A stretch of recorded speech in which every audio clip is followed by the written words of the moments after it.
Cordial saludo, estimado profesor.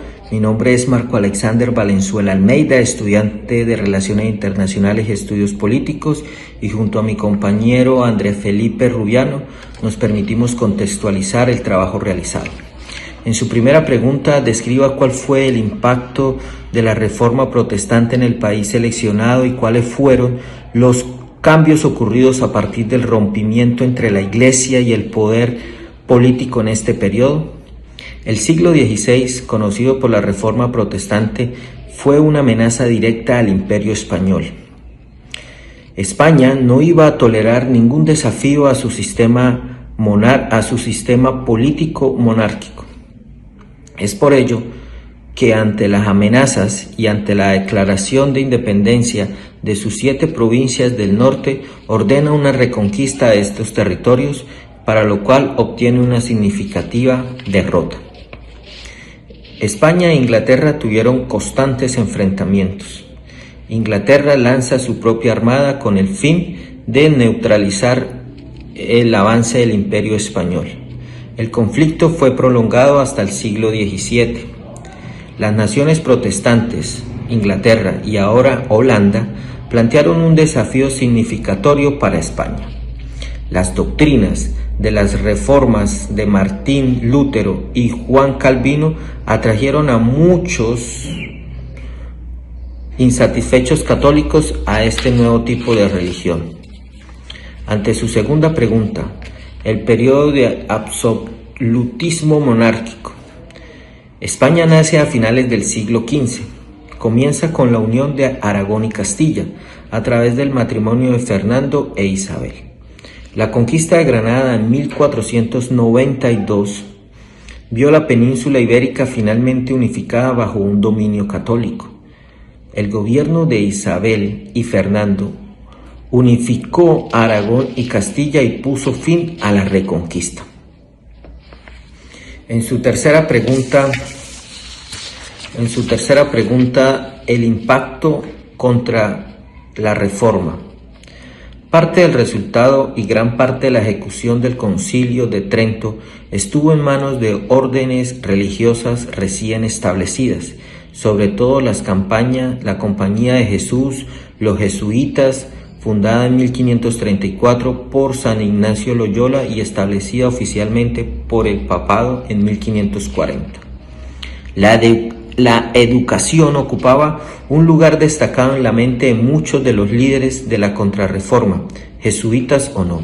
Es por ello que en una medida se aumentan los seminarios, se multiplican el ingreso de las personas y se inicia una preparación del clero para una vida de servicio a la Iglesia.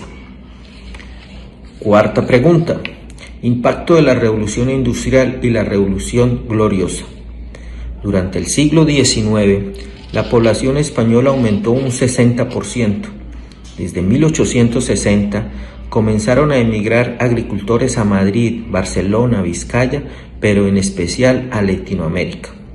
España se industrializó muy lento, muy tarde, y todo esto debido a la falta de tecnología, la ausencia de minerales precisos para la utilización en la industria y la falta de una clase burgués propia.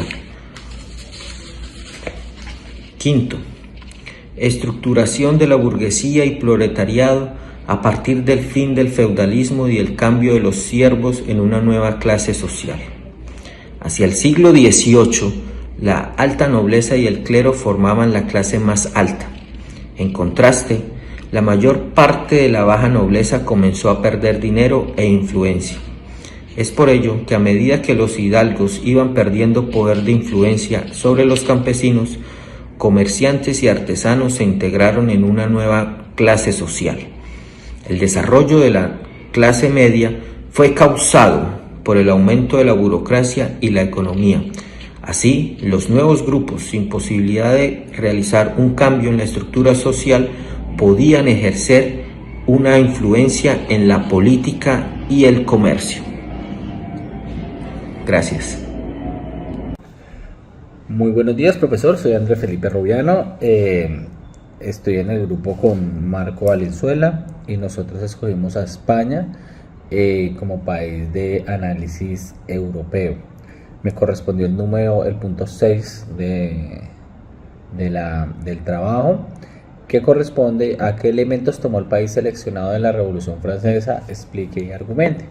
En ese orden de ideas, primero hice una contextualización de cómo era la relación de Francia y España previa a la Revolución Francesa y con Inglaterra, que fue pues otro elemento muy importante en cuanto a qué rumbo tomó España después de que se desarrolló la Revolución Francesa.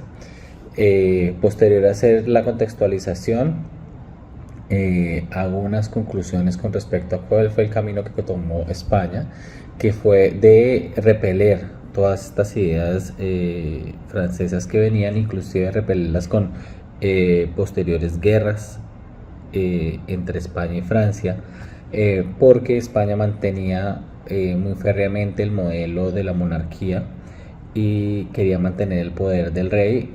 Y hay que tener en cuenta también que la iglesia católico-cristiana, que en ese momento tenía tanta preponderancia en la toma de decisiones, etcétera, de España, tampoco estaba de acuerdo con estas ideas revolucionarias. Ya más adelante pues pasa todo lo de la conquista napoleónica, etcétera, pero pues esto fue lo que retomó España. España retomó o tomó el camino de repeler todas estas ideas. Ahora, dentro de España también habían algunas corrientes liberales que apoyaban la Revolución Francesa, pero no eran las predominantes, En realidad España fue uno de los países que hizo oposición a todas estas ideas revolucionarias francesas. El séptimo punto que también me correspondió nos pregunta que con el fin de la Segunda Guerra Mundial, ¿qué ideología fue adoptada por el país que se está analizando? Y explica el contexto histórico, político, social y económico para que adoptara esta ideología. El país que analizamos en este punto es Venezuela, igual que en el octavo, que nos pregunta que si este país se constituye como capitalista desarrollado o subdesarrollado. Entonces, con respecto al séptimo punto, la ideología que asumió este país, Venezuela, posterior a la Segunda Guerra Mundial, fue una ideología capitalista. Hay que tener en cuenta el contexto que tenía Venezuela en ese momento al ser uno de los exportadores más importantes de petróleo y al ganar gran preponderancia con la guerra, ¿no? Porque al ser proveedor de petróleo, pues los países alineados tuvieron que reforzar las relaciones con él para asegurar esta provisión de esta materia prima tan importante para el desarrollo de la guerra. Entonces digamos que se dio un proceso de dignificación de Venezuela con respecto a Estados Unidos y a los países alineados, porque pues actuaron los mandatarios en ese momento venezolanos y el gobierno actuó de manera muy inteligente aprovechando la situación, lo cual pues se puede ejemplificar por ejemplo en el aumento hasta el 50% de los aranceles sobre el petróleo. Aumentaron mucho el precio y sobre todo que nacionalizaron las empresas petroleras o el proceso de destilación, etcétera. Entonces pues aseguraron grandes ganancias en los siguientes años por esta renta petrolera a raíz de la guerra. También hay que decir que en cuanto a relaciones internacionales y políticas se alinearon al punto de echar ciudadanos alemanes y japoneses de su país, y al punto también de hacer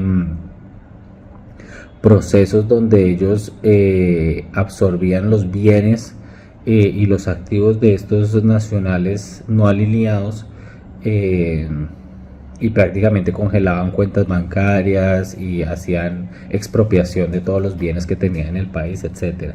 Estaba completamente alineado.